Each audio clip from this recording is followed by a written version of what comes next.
খালেদ আর তার স্ত্রী খুশবুর নিস্তরঙ্গ সংসারে হঠাৎ আগমন ঘটে এক রহস্যময় আগন্তুকের। সে খালেদকে অনুরোধ করে একটা লম্বা সরু চাবি বানিয়ে দিতে। এদিকে মসজিদের ইমাম সাহেব বুঝতে পারেন খুবই অশুভ কিছু ঘটতে চলেছে শহরে। কিসের ইঙ্গিত পেয়েছেন তিনি? কেন একটা সামান্য চাবি এতটা গুরুত্বপূর্ণ হয়ে উঠল? জানতে হলে শুনতে থাকুন মনীষ মুখোপাধ্যায়ের কলমে চাবি। মনীষ মুখোপাধ্যায় জন্ম ৮-এর দশকে, উত্তর কলকাতার বাসিন্দা, রাষ্ট্রবিজ্ঞানে স্নাতক। একসময় চাকরি করলেও বর্তমানে লেখালেখিকে পেশা হিসেবে বেছে নিয়েছেন। ভালোবাসেন গান, ফুটবল এবং ভ্রমণ। তার লেখা বইগুলির মধ্যে অন্যতম হল রক্ষা কবচ, ধূমাবতীর মন্দির, নরক, আমি মিঠুনের ফ্যান, কলকাতা ৭০, রক্ত তৃষ্ণা ইত্যাদি। মনীষ মুখোপাধ্যায়ের লেখা রাত পড়ি নিশ্চয়ই আপনারা ইতিমধ্যে শুনেছেন সানডে সাসপেন্সে। আজকের গল্পটা আমরা নিয়েছি সর্বভূতেষু শারদীয়া সংখ্যা থেকে। লেখক মনীষ মুখোপাধ্যায়কে অনেক ধন্যবাদ এই উদ্যোগে আমাদের পাশে থাকার জন্য।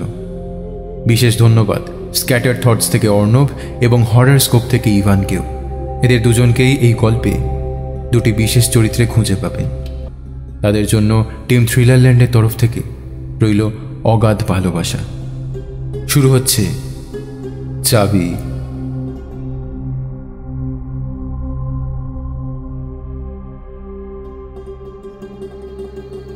লম্বা মতো লোকটাকে দেখে প্রথমে চমকেই গিয়েছিল খালেদ।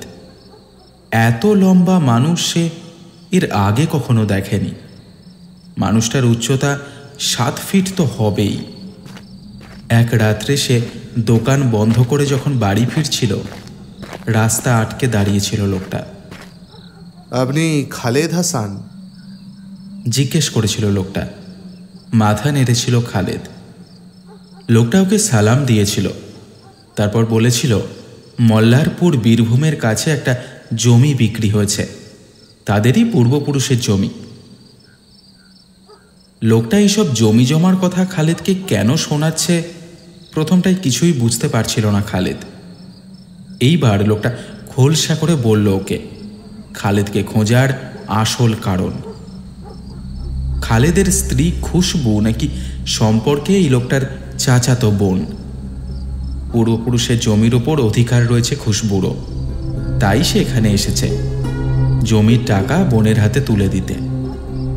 বাজারে চাবি তালার একটা ছোট্ট দোকান চালিয়ে কোনো রকমে দিন চলে যায় খালেদের। উৎসব বা পরবে তাদের আনন্দ করার অর্থটুকুও থাকে না। এভাবে হঠাৎ করে আল্লাহর কৃপা তাদের পরিবারের ওপর ঝরে পড়ার জন্য সে কিছুটা বিস্মিতই হয়েছিল।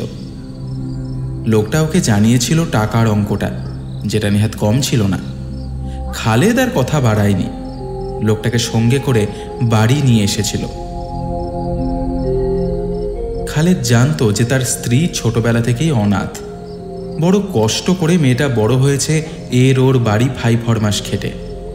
ওর বিবিরও কোনো আত্মীয় আছে জেনে একটু চমকে গিয়েছিল খালেদ।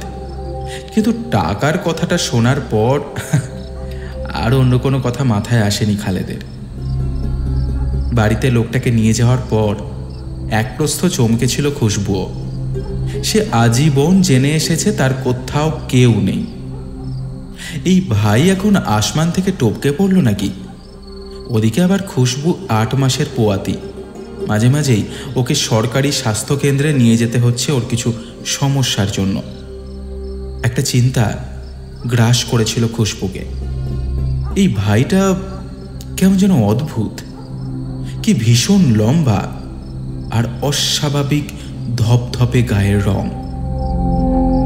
খালেদ আড়ালে নিয়ে খুশবুকে বুঝিয়েছিল লোকটার আসার উদ্দেশ্য। 5 লক্ষ টাকা নেহাত কম নয়। ওদের মতো দিন আনা দিন খাওয়া গরিবের কাছে খোদাতালা একটা সুযোগ নিয়ে এসেছেন যেন।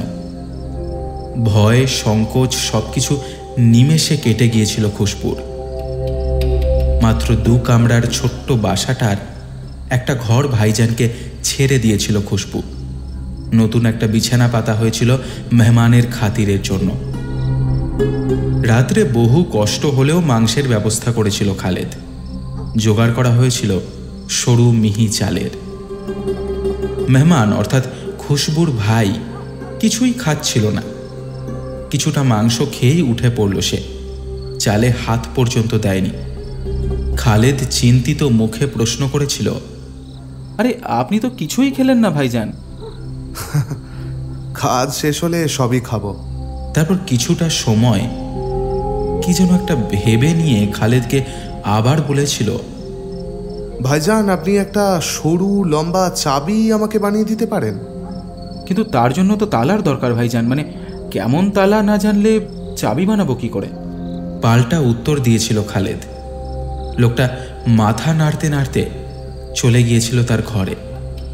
তারপর কেটে গিয়েছে 1 সপ্তাহ। সংসারে বাড়তি একটা পেট চালাতে খালেদের কষ্ট হচ্ছে, কিন্তু মেহমান বলে কথা।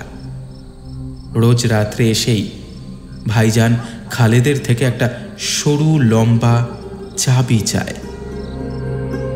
এই ব্যাপারটা খালেদকে বিস্মিত করে। টাকার কথা আর কিছুই বলে না লোকটা। শেষে খালেদ সিদ্ধান্ত নিয়ে ফেলল যে একটা লম্বা চাবি সে বানিয়ে দেবে লোকটাকে। মসজিদের ইমাম সাহেব রয়েছেন গভীর চিন্তায়। একটা বিশ্রী গন্ধে বাতাস ভারী হয়ে রয়েছে। কিছু একটা আছে কোথাও যা একদম শুভ নয়। নাপাক কিছু যেন নিজের ক্ষমতা বিস্তার করতে চাইছে। তিনি বেঁচে থাকতে নাপাক কিছু হতে দেবেন না। কোরআনের একটা আয়াত পাঠে মন দেওয়ার চেষ্টা করলেন তিনি, কিন্তু কিছুতেই মন বসাতে পারছেন না যেন। তসবিটা ভালো করে বুকের সঙ্গে জড়িয়ে ধরলেন। মনে মনে ভাবলেন, ইয়া খোদা, তুমি সকলের ওপর তোমার কৃপা দৃষ্টি সর্বদা কায়েম রেখো।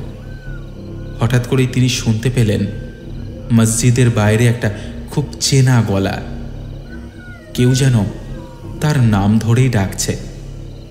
কেউ বলছে যে আমার আম্মি খুব অসুস্থ ইমাম সাহেব, আমার সঙ্গে চলুন, ওর মুখে পবিত্র পানি দিয়ে ওকে মুক্ত করুন। এই করুণ স্বর শুনে আর বসে থাকতে পারলেন না ইমাম সাহেব। উনি বাইরে আসতে গিয়েই চমকে উঠলেন। মাজারের বাইরে ঠিক ঠিক করছে বড় বড় পোকা। ওর পা যেন জড়িয়ে ধরতে চাইছে পোকাগুলো। উনি সরে আসতে গেলেন, হাত থেকে ছিটকে পড়ল তসবিটা। দারুণ ভয়ে শরীর অসাড় হয়ে উঠল ইমাম সাহেবের। কোনো এক জাদু বলে কেউ ওকে যেন বের করে এনেছে মসজিদ থেকে। শয়তানি শক্তির প্রভাব ছাড়া এমনটা হওয়া সম্ভব নয়। ঠিক সেই সময় একটা লোক তার সামনে এসে দাঁড়ালো। বাতাসে ছড়াতে লাগলো একটা উৎকট গন্ধ। চোখে মুখে বিস্ময় নিয়ে ইমাম লোকটাকে প্রশ্ন করলেন, তুমি এত রাতে? লোকটা কোনো কথা বলল না। সব শক্তি দিয়ে 2 হাতে চেপে ধরল ইমামের শরীর। লোকটার কাজ সম্পূর্ণ করতে গেলে ইমামকে বাঁচিয়ে রাখা ঠিক না।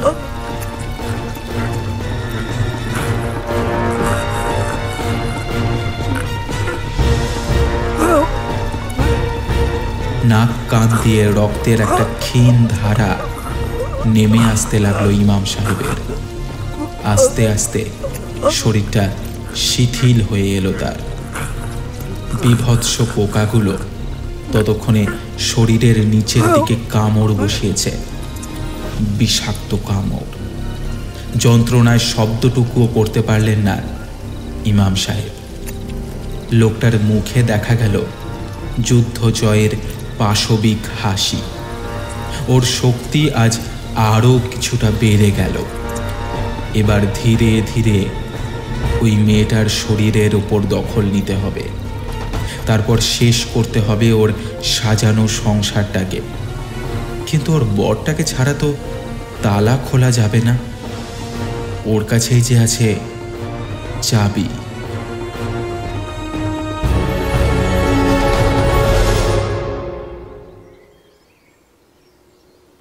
ভোরবেলা উঠে দরজা খুলেই আঁতকে উঠল খালেদ।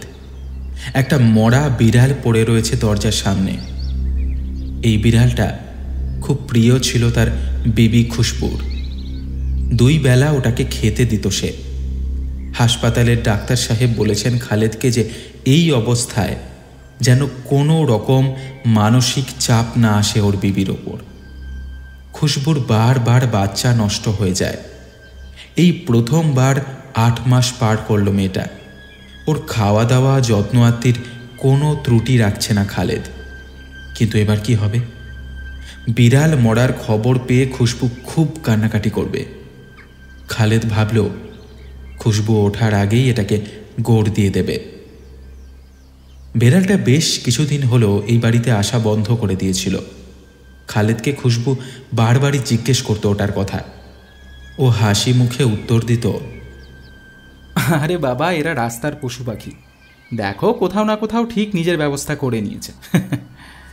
আর আজ এই অবস্থা। বিড়ালের দেহটা খুব সাবধানে তুলল খালেদ। বিভৎসভাবে মারা হয়েছে ওটাকে। মাথার একদিকটা ফাটিয়ে দেওয়া হয়েছে। চোখের কোটরগুলো থেকে রক্ত বেরিয়ে জমে রয়েছে বাইরে। একটা প্যাকেটে ভরে খালেদ নিয়ে চলল ওটাকে রেল লাইনের পাশের জমিতে কবর দেবে বলে। এই সকালে এলাকা ফাঁকা থাকে। বিড়াল কবর দিতে যাওয়ার সময় পথে কারোর সঙ্গে দেখা না হওয়াই ভালো। 1000 জন 1000 রকম প্রশ্ন করবে। তোর ঝোলায় কি আছে, কোথায় যাচ্ছিস সকাল সকাল, নানা প্রশ্নে জেরবার হতে হবে ওকে। পাড়ার মোড়ে এসে অবাক হয়ে গেল খালেদ। এলাকার লোকে লোকারণ্য। ব্যাপার কি? মনে মনে ভাবল খালেদ। যথাসম্ভব চেষ্টা করে হাতের থলেটা পেছনে লুকিয়েও এগিয়ে গেল ভিড়টার দিকে। ভিড়ের শেষে দাঁড়িয়ে আছে খালেদের বন্ধু আলী। আলীকে দেখতে পেয়ে খালেদ এগিয়ে এসে জিজ্ঞেস করল জটলার কারণ। শুকনো মুখে আলী উত্তর দিল, জানিস গতকাল রাতে ইমাম সাহেবকে কে মসজিদের সামনে মেরে রেখে গেছে। খালেদের চোয়াল প্রায় 1 হাত ঝুলে পড়ল কথাটা শুনে। এ কি অশুভ কথা! ইমাম সাহেব ছিলেন ওদের অভিভাবকের মতো। অমন নির্বিবাদী মানুষকে কে হত্যা করতে যাবে? খালেদ দেখতে পেল কয়েকটা পুলিশের গাড়ি দাঁড়িয়ে আছে মসজিদের সামনে। একজন সুন্দর চেহারার মানুষ ওদের সঙ্গে কথা বলছেন হাত নেড়ে নেড়ে। কৌতূহলী দৃষ্টিতে খালেদ আলীর দিকে চাইল। ওর চোখের ভাষা যেন আলীর কাছে জানতে চাইছে ওই মানুষটাকে। আলী খালেদের মনের কথা বুঝতে পেরে জবাব দিল, উনি ইমাম সাহেবের কোনো আত্মীয় হন। কলকাতার কোনো মসজিদে উনিও যুক্ত আছেন। সকালেই ভাইয়ের মৃত্যুর খবর পেয়ে উনি ছুটে এসেছেন। আলী চলে যেতে গিয়ে আবার ফিরে এসে খালেদকে জিজ্ঞেস করল, আমার কাজটা করেছিস দোস্ত? খালেদ এবার একটু হতবম্বই হয়েছিল। তার মধ্যেও মাথা নেড়ে বলল, 11টার দিকে দোকানে আসিস, কাজ হয়ে যাবে। আলী চলে গেল ভিড়টাকে একপাশে রেখে। পুলিশের একটা দল মসজিদের মধ্যে ঢুকে গেল। ভিড়টা ধীরে ধীরে হালকা হতে শুরু করেছে। খালেদ কেমন যেন কলের পুতুলের মতোই দাঁড়িয়ে রইল একই জায়গায়। ইমাম সাহেবের মৃত্যু কেমন যেন তালগোল পাকিয়ে দিচ্ছে সবকিছু। নানান সমস্যায় ওর কাছে পরামর্শ নিতে আসতো খালেদ। ওর বিবির এইবার একটা সুন্দর মেয়ে হবে, ইমাম সাহেব ওকে বলেছিলেন। চোখে পানি আসছে খালেদের। হঠাৎ কারোর গম্ভীর কণ্ঠস্বর শুনতে পেল খালেদ। জিনের প্রকোপ লেগেছে। তোমার হাতে যে মরা জীবটা আছে তাকে মেরেছে সেই জিন, আর সেই মেরেছে আমার ভাইকেও। খালেদের এই কণ্ঠস্বরে ঘোর ভেঙে গেল। ও সামনে তাকালো মাথা তুলে। সেই মসজিদের সামনের সুন্দর মানুষটা ওর সামনে দাঁড়িয়ে আছেন। মুখের পেশিগুলো শক্ত মানুষটার। ভদ্রলোক কি বললেন? জিনের প্রকোপ? সে তো খুব খারাপ জিনিস। ওর হাতের থলিতে যে একটা মরা বেড়াল রয়েছে এটা উনি কিভাবে জানলেন? বেলা বাড়ার সঙ্গে সঙ্গেই খুব অসুস্থ হয়ে পড়তে লাগলো খুশবু। খালেদ বেড়ালটাকে গোড় দিয়ে এসে দেখেছিল খুশবু শুয়ে আছে। ও তাকে আর ডাকেনি, একটু বিশ্রাম নিচ্ছে নিক। খালেদ দোকানে বেরিয়ে গিয়েছিল। বেলায় খেতে এসে দেখল যে রক্তে ভেসে যাচ্ছে খাট বিছানা। কথা বলার মতো ক্ষমতাও যেন নেই খালেদের বিবির। একটা সাইকেল ভ্যানে তুলে ও খুশবুকে দ্রুত হাসপাতালে নিয়ে এসেছে। ডাক্তার সাহেব অনেকক্ষণ দেখলেন, তারপর বললেন যে এই মুহূর্তে বাচ্চার ডেলিভারি করা সম্ভব নয়। ওষুধ দেয়া হচ্ছে রোগীকে, তবে বাচ্চার কোনো ক্ষতি হয়নি। আশ্বস্ত হলো খালেদ। না, যা ভয় পেয়েছিল আজ সকাল থেকেই নানা অঘটন ঘটে চলেছে। বেড়াল মরা, ইমাম সাহেবের অস্বাভাবিক মৃত্যু, কি যেন বলছিলেন ভদ্রলোক? জিনের প্রকোপ। ঘরে মেহমান আছে।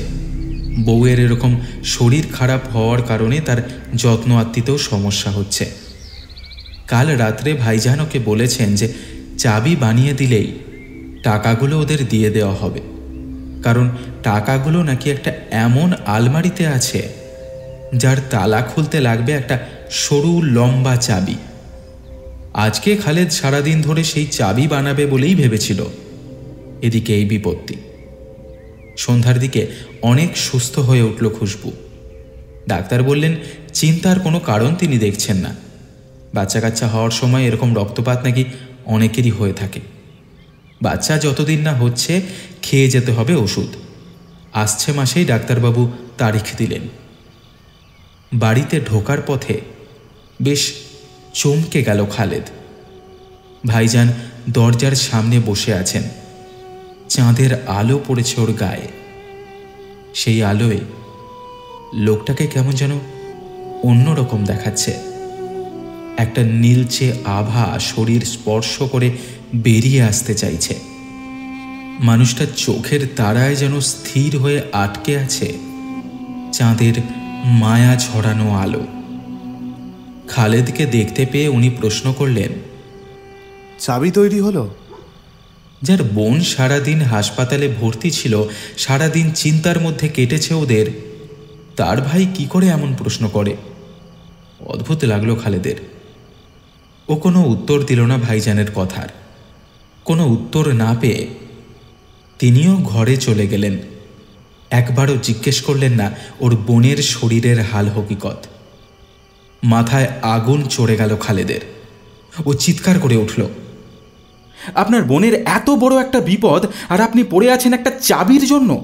আপনি ইনসান না হেভান আমি বুঝতে পারছি না। খুট করে একটা শব্দ হলো দরজা খোলার। ভাইজান বেরিয়ে এলেন ঘরের দরজা খুলে।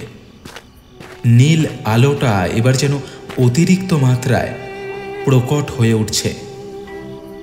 একটু আগের চেয়েও আরও বেশি উজ্জ্বল দেখাচ্ছে তাকে। গম্ভীর গলায় কোনো রকম ভনিতা না করেই তিনি উত্তর দিলেন, আমি ইনসান বা হেবান কোনোটাই নই। আমি একজন নৌকার। আল্লাহ তালার মর্জিতে তার নেক বান্দাদের রক্ষা করতে আসি। আল্লাহ আর জিন দুজনের নজর একটাই চাবির ওপর, যেটা তুমি একমাত্র বানাতে পারো। সেই চাবি তুমি আমাকে বানিয়ে দিলে আমি একটা পাক পিঞ্জরা বানাবো, আর সেই পিঞ্জরায় থাকবে একটা পাক তালা, যাতে জিন সেই তালা খুলে খুশবুকে ছুঁতে না পারে তার চেষ্টা করতেই আমি এসেছি। তাই ওই চাবিটা আমি চাই। আর জিন যদি ওই চাবিটা পেয়ে যায় তাহলে ভয়ঙ্কর বিপদ হবে। তোমার বিবির ওপর ওদের নাপাক নজর পড়েছে। দাঁড়িয়ে দাঁড়িয়ে ঘামতে লাগলো খালেদ। কি বলছে লোকটা? এই জিনের নজরের কথা সকালে মৌলভী সাহেবের ভাই বলছিল না বটে। ফেরেস্তার মতো লোকটা আবার বলতে লাগলেন, তোমার বিবি তখন সবে জওয়ান হয়েছে। ঘটনা শুরু সেই সময় থেকেই। ওর অনাথালয়ের মালিক জিন পুষতেন। পাক মানুষ ছিলেন তিনি। জিনদের দিয়ে ভালো কাজ করানোর চেষ্টা করতেন। এক বিকেলে তোমার বিবি স্নান করে ওর ঘরে গিয়েছিল। ভেজা শরীরে তাকে দেখাচ্ছিল ঠিক যেন জান্নাতের পরীদের মতো। সন্ধে হলেই অনাথালয়ের মালিক জিনদের নিয়ে নানা পরামর্শ করতে বসতেন। সেই সন্ধেতেও তাই করেছিলেন। খুশবু ওর ঘরে ঢোকা মাত্রই জিন ওকে দেখে ফেলে। জিনের মন চলে আসে ওর ওপর। অনাথালয়ের মালিক সেটা বুঝতে পেরে খুশবুকে সেখান থেকে চলে যেতে বলেন। সেই লোকের ছিল নানান ক্ষমতা। তিনি সেই যাত্রায় জিনকে আটকে রাখতে সক্ষম হন বটে, তবে জিনও তাকে পাল্টা বলে যে সে আর তার দাসত্ব করবে না, আর যে কোনো কিমাতে এই মেয়েটাকে সে পেয়েই ছাড়বে। এরপর এক সময় তোমাদের শাদী হয়। ক্রোধে পাগল হয়ে ওঠে জিন। পাক দিল সেই মালিকের ক্ষমতার কাছে হার মেনে সে তোমাদের কোনো ক্ষতি করতে না পারলেও সে পণ করে তোমাদের মহাব্বাতের একটা বীজকেও সে বাঁচতে দেবে না। তাই খুশবু সন্তান ধারণ করলেই সে বেশি দিন বাঁচে না। কিন্তু এবার ইমাম সাহেবের কৃপায় খুশবুর সন্তান যখন পৃথিবীর আলো দেখতে চলেছে, সর্বশক্তি নিয়ে ফিরে এসছে সে। তুমি ভেবে দেখো খালেদ, আমি ছাড়াও আরও একজন একটা সরু লম্বা চাবির জন্য তোমার কাছে প্রায়ই আসে। খালেদ বেশ কিছুক্ষণ ভাবার পরে তার মনে পড়ল, ইমাম সাহেব জল পড়া দেওয়ার পর থেকেই ওর বন্ধু আলী প্রায়ই ওর দোকানে এসে একটা 1 ফুট লম্বা চাবি বানিয়ে দেওয়ার কথা বলে ওকে। মাথার ঘাম মুছে খালেদ বলল, হ্যাঁ, মানে আলী আমার কাছে প্রায়ই একটা অদ্ভুত চাবি বানিয়ে দেওয়ার কথা বলে বটে। তুমি কি সেটা ওকে বানিয়ে দিয়েছ? হ্যাঁ, আমি তো আজ সকালেই একটা চাবি ওকে বানিয়ে দিয়েছি। এই ধরুন ফুটখানেক লম্বা হবে। বিরাট গলতি করে ফেলেছ তুমি। আজ চাঁদ শক্তিশালী আছে। আজই সে সেই ভয়ঙ্কর কাজটা করবে। যে তোমার কাছে চাবির জন্য আসে সে তোমার দোস্ত আলী নয়, সেই হলো সেই খারাপ জিন। তোমার বিবিকে এক্ষুনি বাঁচাতে হবে। কথা থামিয়েই লোকটা ব্যস্ত হয়ে পড়ল। তারপরে ওরা ছুটল হাসপাতালের দিকে। অন্ধের মতো ছুটে চলল দুজন। ঝকঝকে জ্যোৎস্না যেন ওদের ভাসিয়ে নিয়ে চলল। ফিমেল ওয়ার্ডের বাইরে পৌঁছে স্তানুর মতো দাঁড়িয়ে পড়ল খালেদ। সরকারি হাসপাতালে আজ ওরা ঢুকেছে খুব সহজেই। গার্ডদের প্রহরা কেমন যেন শিথিল ছিল। এটা খালেদকে একটু অবাক করেছিল ঠিকই, কিন্তু এইখানে এসে ও পুরো থ হয়ে গেছে। ফিমেল ওয়ার্ডের দারোয়ানটা মরে পড়ে আছে। ঘরের ভেতর থেকে যন্ত্রণাক্লিষ্ট প্রসূতিদের চিৎকারও যেন ভেসে আসছে না। জিন কাউকে ছাড়বে না, চলো শিগগির। হাতটা ধরে টান দিল ফেরেস্তার মতো লোকটা। ওয়ার্ডের ভেতরে ঢুকে খালেদ দেখল সবাই যেন একটা অদ্ভুত কারণে গভীর ঘুমে আচ্ছন্ন হয়ে রয়েছে। শুধু যন্ত্রণায় এপাশ ওপাশ করছে খুশবু। খুশবুর চারপাশে একটা গাঢ় অন্ধকারের বলয় তৈরি হয়েছে। খুশবুর বেডের একটা পাশে পা ভাঁজ করে মাটিতে বসে আছে আলী। কপালে চোখ তুলে বিড়বিড় করে কিছু একটা বলে চলেছে সে। খালেদ চিৎকার করে উঠল, গদ্দার! ওর হাতটা চেপে ধরল লোকটা। তারপর বলল, তোমাকে আমি আগেই বলেছি ও আলী নয়। কথা থামিয়ে লোকটা এক পা করে এগিয়ে যেতে লাগলো বলয়টার দিকে। বলয়ের খুব কাছে পৌঁছে ছিটকে এলো সে, যেন খুব শক্তিশালী একটা কারেন্টের ঝটকা খেয়েছে। ঘর কাঁপিয়ে হেসে উঠল জিন।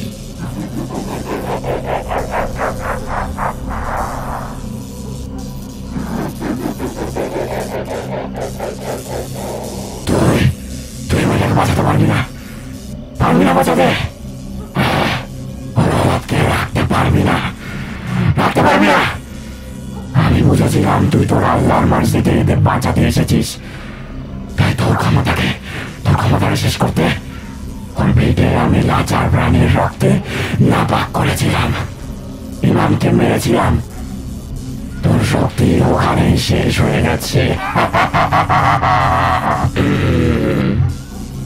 তুই বিড়ালটার রক্ত পা রেখেছিলি, তুই এবার আমার কিচ্ছু করতে পারবি না।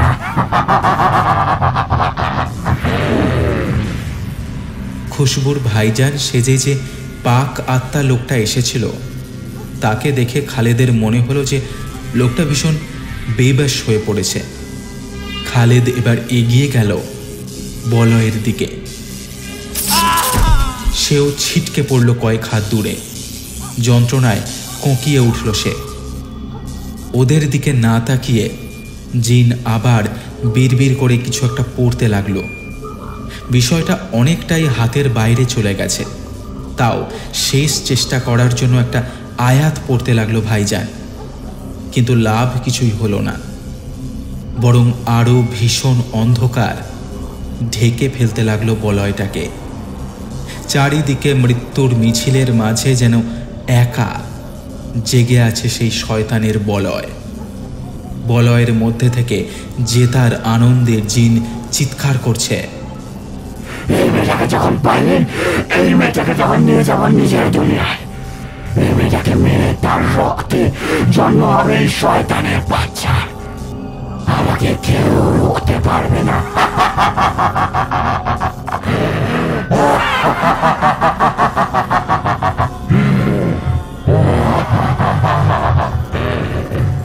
ঘোর অন্ধকার বলয়টার ভেতরটা এতক্ষণ লক্ষ্য করেনি খালেদ। এবার সেদিকে তাকিয়ে সে আবার ছুটে গেল বলয়ের দিকে। যদি শেষবারের মতো চেষ্টা করে কিছু একটা করা যায়, কিন্তু আবার ওই শয়তানি শক্তির কাছে হার মেনে ফিরে আসতে হলো তাকে। ফেরেস্তার মন্ত্রের জোরেও যেন কোনো কাজ হচ্ছে না। ইয়া খোদা,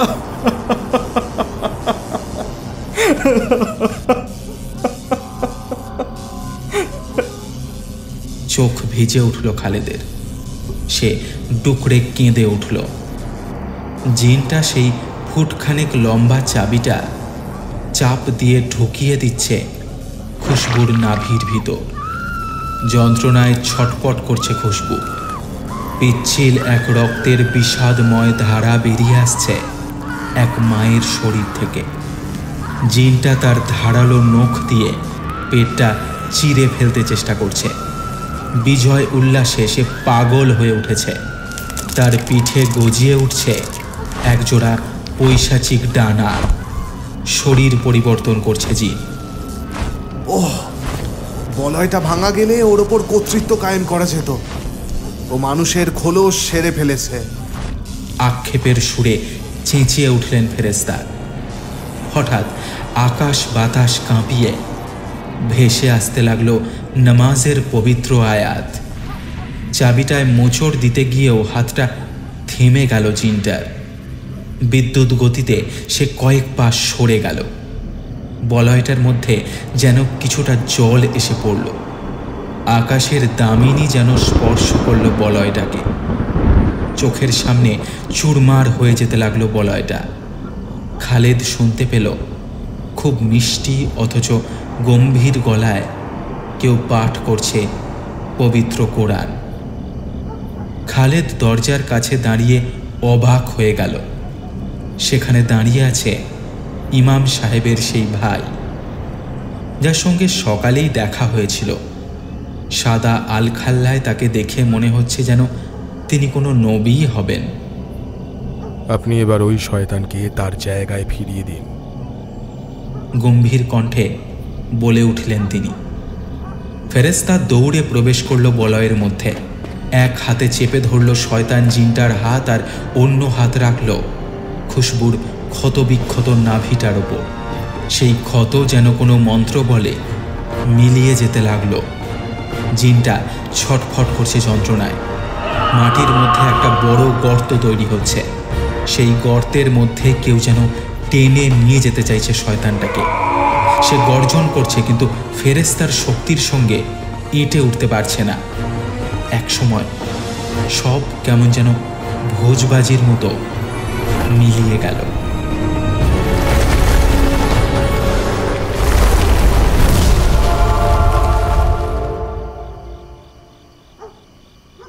বিপদ কেটে গেছে। আবার খালেদ শুনতে পেল সেই গম্ভীর গলার স্বর। খালেদ ইমাম সাহেবের পা জড়িয়ে ধরল। উনি ওকে কাঁধ ধরে টেনে তুললেন। তারপর ধীরে ধীরে বললেন, আমি জানতাম আজ এমন কিছুই হবে, তাই সকালেই জিনের কথাটা তোমাকে বলেছিলাম, যাতে তুমি সতর্ক হতে পারো। কিন্তু যা হবার তা তো হবেই, তাই না? যাক, বিপদ আর নেই। জিনের শয়তানি জাদুর ঘোর কেটে গেছে। যাও গিয়ে ডাক্তারকে ডেকে আনো, তোমার বিবিকে দেখাও। যদিও ভয়ের আর কিছু নেই, তোমাদের বেটি সুস্থ আছে, তোমার বিবিও ভালো আছে। 1 মাস পর তোমাদের ঘর আলো করে বেটির জন্ম হবে। ওর নাম রেখো আয়েশা। আজ জমজমের পবিত্র পানি তোমাদের রক্ষা করেছে। কথা শেষ করে তিনি হাসলেন। পবিত্র ফেরেশতা এগিয়ে এলো খালেদের সামনে, বলল, তোমাকে বলেছিলাম না, ওই চাবি খুললে একটা বিরাট সম্পদ তুমি পাবে। বেটিই তোমার সম্পদ। এখন আমি চলি, এই চাবিটা নষ্ট করে ফেলো। এ বড় অভিশপ্ত জিনিস। খালেদ দেখল রাত্রের প্রকৃতি সুন্দর হয়ে উঠছে, আর ওই দূরে চাঁদের আলো ধরে কোথাও চলে যাচ্ছে একজন লম্বা মানুষ আর একজন আলখাল্লা পরা নেক আত্মা।